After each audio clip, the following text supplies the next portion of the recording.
Let's talk a little bit about the experience of a consultant, like joining from the MBA or say an alternative grad program, like his or her day to day. How is that different? Like what type of activities they're focused on? Yeah, it's going to be more client focused, but it's still going to have that quantitative perspective. Yeah.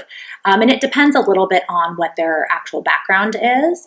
But when you start right out of an MBA program, you're probably not going to manage someone right off the bat. Yeah. Because they want you to really learn the job first.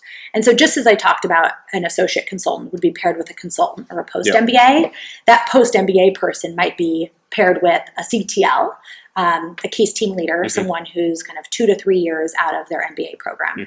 And so they are paired together. Yeah. And so the only difference would be that the consultant might do slightly more qualitative work. So they might be on a work stream instead of, say we're doing consumer research.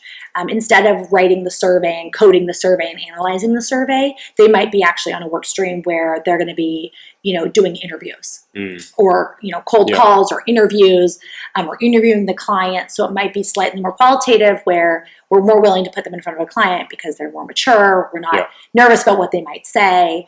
But the same kind of breakdown of time where, they're going to be spending a good portion of their day doing work, but spending a couple hours a day with whoever they're directly reporting to. Gotcha. Okay.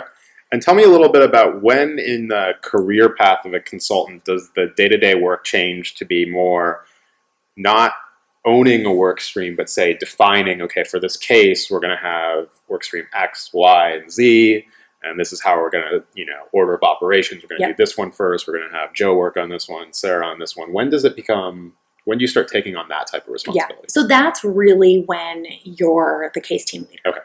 And so that's when you start. That's like 2 years? Third year. Okay, third year. So you've completed 2 years, and then your third year, the beginning of your third year, you're defining what all the work streams should be.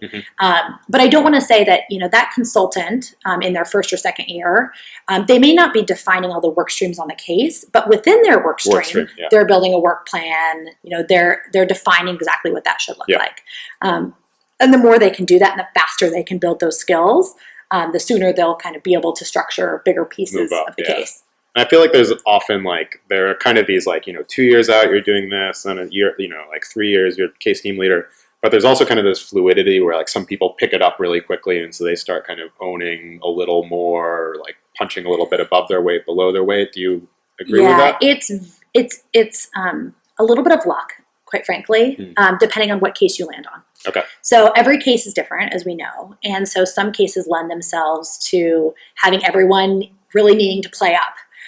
And so you might be a first-year consultant, yet, the scope of the case is so big, you're actually needing to structure multiple work streams. So it's very different based on the case. And just because you're a case team leader doesn't mean that you manage multiple work streams. You might still just manage one work stream, but be a case team leader. Gotcha. So it's very customized, and a lot of it depends on your staffing. Gotcha.